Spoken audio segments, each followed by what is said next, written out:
Cheguei! Hoje quero mostrar pra vocês a finalização do vestido, graças a Deus. Gente, finalmente consegui terminar o vestido. E ficou assim, babado. Vou mostrar pra vocês nos vídeos que eu fiz. Inclusive ontem, queria ter mandado esse vídeo pra vocês ontem, mas não consegui. Mas antes de mostrar o vestido pra vocês, eu quero falar desse livro aqui. Terminei, gente. Terminei esse livro. Pensa no livro incrível. Fazendo assim um resumão do livro. É um casal, a Camille e o Marco Túlio. Eles são casados. A Camille vem de uma família abastada, ela sempre foi rica, o Marco Túlio mais humilde. Mas aí ela ensinou, meio que degringolou a carreira dele.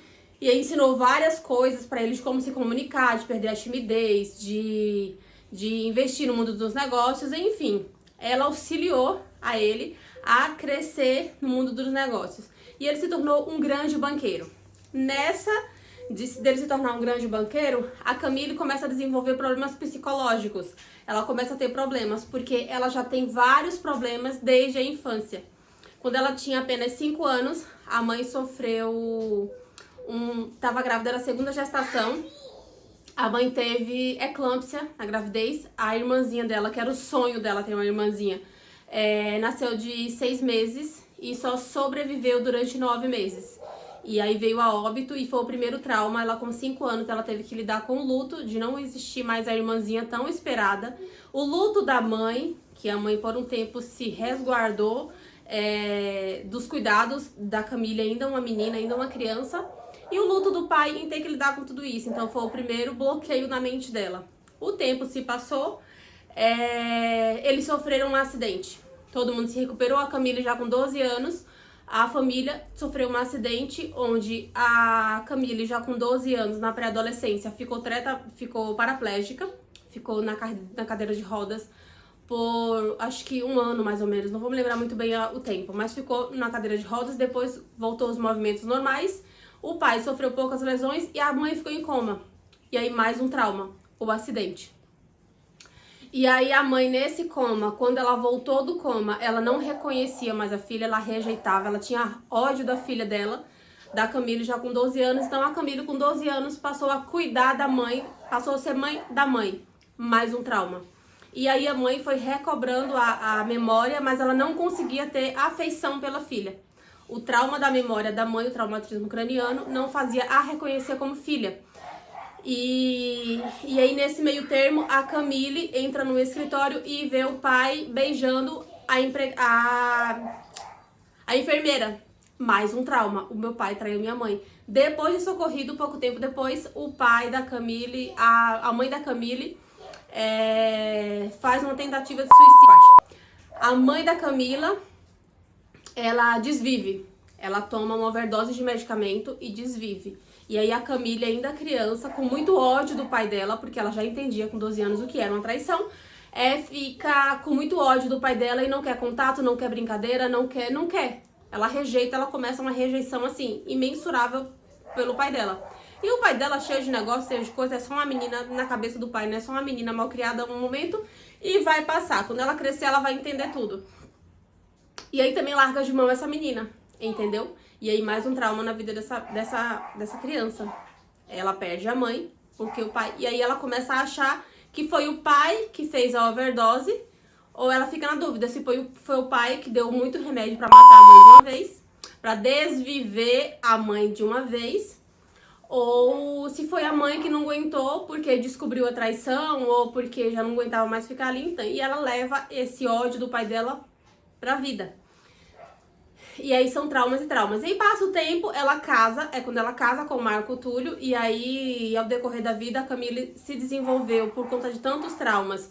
Uma personalidade grosseira, rude, impaciente, questionadora, altamente inteligente, mas era uma pessoa muito difícil de se conviver, porque ela oscilava o humor dela de 8 a 80, sim, que é em frações de segundos. Então era uma mulher extremamente difícil. Por quê? Porque os traumas, as janelas de traumas na cabeça dela já existiam desde os 5 anos e nunca foram curadas, nunca foram tratadas. E aí, ao longo do tempo, ela realmente desenvolve um transtorno psíquico, onde ela fica à beira da loucura, onde ela se autoagride, faz vários hematomas, tem vários pesadelos, tem medo de muita coisa, tem medo de sofrer um acidente de carro, tem medo de andar de avião, tem medo de ser sequestrada, tem medo de ser contagiada por alguma bactéria, algum vírus. Ela vive em torno, ela gira em torno do medo. Então, ela não consegue resguardar as emoções dela e ela desenvolve uma fobia social de um todo. Nessa luta de psiquiatras, vários psicólogos, psiquiatras, psicoterapeutas tentam tratar da Camille, mas sem sucesso, porque ela é tão inteligente quanto os psiquiatras. E aí, o marido, numa tentativa de tirar ela do estresse da cidade, compra uma fazenda, a Fazenda Monte Belo. Compra essa fazenda e leva ela pra lá. E lá é onde ela conhece um jardineiro, que também já foi tão difícil quanto ela, mas ele conseguiu ser tratado por um psiquiatra chamado Marco Polo. E aí esse Marco Polo começa, aí o marido da Camille conhece esse terapeuta, esse psiquiatra, através do jardineiro. Enfim, só lendo o livro pra gente entender o contexto de tudo. E aí ele começa o tratamento com a Camille. E aí no começo é bem difícil, mas ele consegue finalmente tratá-la e ela fica, tipo, muito bem. E aí, nesse meio tempo, o Marco Túlio, que agora é um banqueiro altamente renomado, ele adoece com a doença da Camille. Porque por muito tempo ele ficou somente entre tratar as crises da Camille, não dormir à noite por conta dos pesadelos da Camille, girar em torno da oscilação de humor dela, das crises dela e o trabalho. Então ele trabalhou cada vez mais para ele ter tempo cada vez menos para lidar com a loucura dela. E nisso ele também adoeceu. Só que ele adoeceu para o hiperfoco no dinheiro. Ele virou um homem ganancioso que ele não era. Ele virou um homem ganancioso, onde ele só queria trabalhar, trabalhar e trabalhar cada vez mais. Ele só pensava em dinheiro. O Deus dele passou a ser o dinheiro. Porque a Camille era a parte mais difícil da vida dele. Mas ele a amava. E aí, ao decorrer do tratamento, ela ficou nessa fazenda e ele continuou na cidade, fazendo as coisas dele, fazendo viagens internacionais, cuidando das coisas, das ações, enfim. Ela conseguiu se libertar, se curar, cuidar das suas emoções, só que ela se transformou numa nova pessoa, começou a andar descalça, perdeu o medo do contágio, começou a ter contato com as pessoas, com os funcionários da fazenda, a comer na casa de funcionários, a abraçar as pessoas, a falar com os passarinhos, a falar com as flores. E aí, nesse meio tempo, o marido da Camille, por não conseguir estar na fazenda e não querer estar na fazenda para lidar com a loucura dela, colocou alguns seguranças enfermeiros para monitorar o comportamento dela, para saber como que ela estava. E aí eles relatavam semanalmente.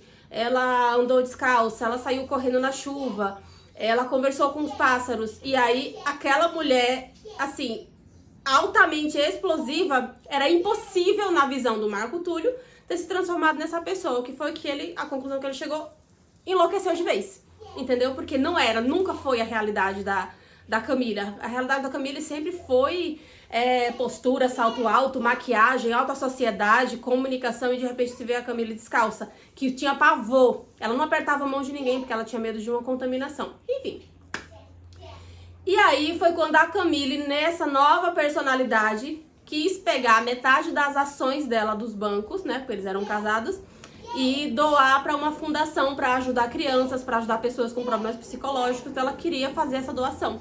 Ela queria pegar o dinheiro dela, da parte dela, e fazer uma fundação para ajudar muita gente. E aí Marco Túlio, que estava hiperfocado somente em dinheiro, não aceitou. Porque esse valor que ela precisava para fazer isso era mais ou menos 50 milhões, que diante do dinheiro que eles tinham não era nada, mas para a fundação era o que ela precisava. E ele não aceitou de jeito nenhum. Ele não concordou. E ela, veemente, ela falou que sim, que iria fazer. E aí a saída que ele encontrou, a saída traiçoeira que ele encontrou, foi pegar todos esse documentário desses seguranças enfermeiros e levar para o penúltimo psiquiatra que ela foi tratado, que virou amigo dele, e ele criar um laudo para poder interná-la à força. Sim, gente. Olha, na hora que eu cheguei na parte desse livro, que eu não me lembrava que tinha essa parte do livro, eu chorei, literalmente eu chorei. Eu fiquei em choque porque eu não me lembrava que isso acontecia. E aí ela muito feliz na fazenda, de repente chega um helicóptero na fazenda, desce algumas pessoas de branco, ela já tem, né, o entendimento do que seria aquilo, ela fica desacreditada, pensa que aconteceu alguma coisa com o Marco Túlio, porque fazia semanas que ele não ia na fazenda, que ele não a via. E aí, enfim, as crianças que já tinham apreço por ela começam a gritar, os funcionários, não leve ela, não leve ela, e aquele rebuliço, e levam ela à força. Colocam tranquilizante nela, para que ela não resista, e aí levam ela à força e internam essa mulher.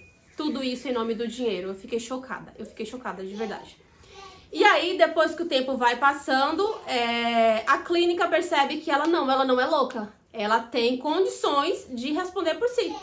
E aí entra em contato com o marido dela, comunicando que vai esperar mais um prazo de mais ou menos uma semana, acho que é uma semana, para dar alta para ela.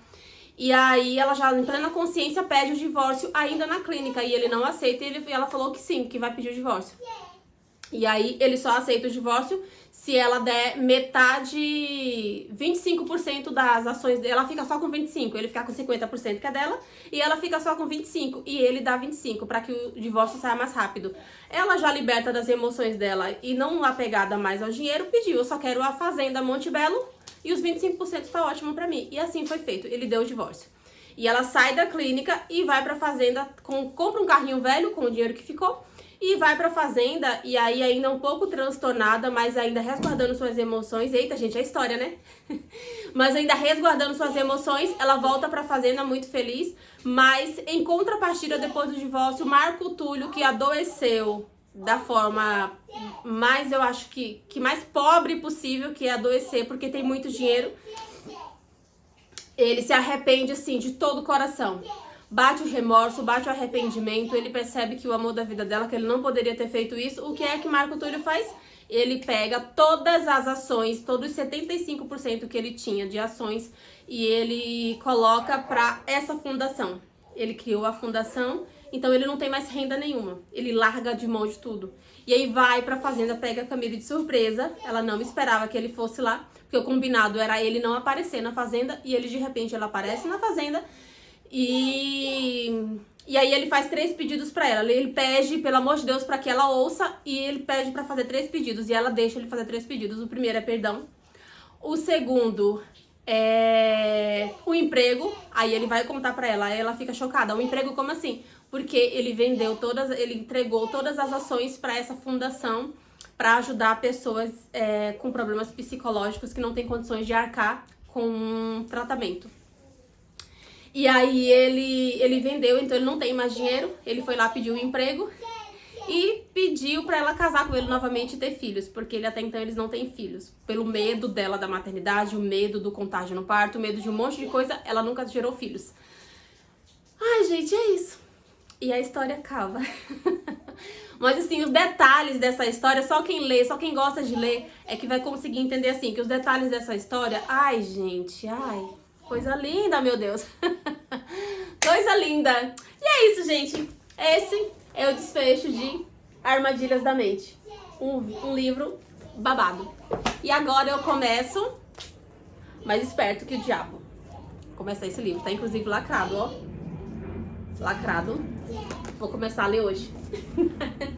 E agora eu deixo vocês com as cenas dos capítulos do meu vestido. Ó, gente, o vestido finalmente pronto. Me sobrou isso aqui, um pouquinho de cada novelo. Acho que metade, vai. Acho que menos da metade de cada novelo. Estamos aqui. Olha essa belezinha. O acabamento eu fiz só com uma carreirinha mesmo de ponto baixíssimo. Em cima mesmo da última carreira de ponto baixo. Meu vestidinho ficou pronto. Parte de trás. Coloquei o zíper. Ficou bom? Não. Não ficou bom. Sou péssima de costura. Zíper invisível tem que ficar invisível e ele ficou visível. Preciso levar pra uma costureira pra fazer. Quem entende, né? É quem entende do babado que tem que fazer, porque eu não entendo. Minha máquina também não tá muito boa. Ó, acabamento zero. Ficou muito ruim, assim, a costura. Depois eu levo pra uma costureira, só pra pôr direitinho aqui o zíper. Vou vestir agora pra vocês verem no corpício como que ficou esta belezinha. Ai, já tô apaixonada. E o toque desse vestido? Gente, o toque desse vestido é babado, é perfeito. Que coisa, que delícia! Que delícia, algodão egípcio. Apaixonada. Eu vou provar e mostrar pra vocês. Ô, gente, olha essa lindeza. Aqui é ruim, né, mostrar assim. Gente, pus uma saia de forro por baixo. Uma sobrepele, né? Uma segunda pele. Olha isso aqui. Eu não consigo mostrar pra vocês. Eu achei que essa dobradinha aqui ia, tipo, mostrar coisas que não era pra mostrar. Mas não, gente. Ficou ótimo. Olha.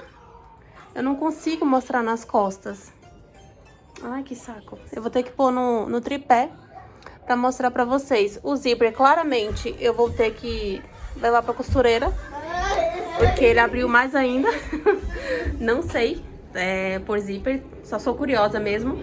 Mas olha isso, gente. O comprimento ficou ótimo. Nem grande, nem pequeno. Muito bom. E minha espoletinha ali, ó. Saltitante. Ai, gente, vocês gostaram? Eu adorei. Eu amei. Eu vou pôr no tripé pra ver se eu consigo mostrar mais pra vocês. Peraí. Olha aqui, pessoal. Ó o meu vestidinho. Deixa eu mostrar aqui de lateral. Pra vocês verem como foi que ficou. Ó, a parte do zíper, da amarração, aqui nas costas. Dá pronto, eu tô na câmera frontal. Dá sim, tá dando pra ver sim. Ó, muito bonitinho. Um vestido que não me deu trabalho. Deixa eu ver mais de longe. Um vestido que não me deu trabalho. Um vestido assim, leve de fazer. Deixa eu subir um pouquinho vocês. Pronto.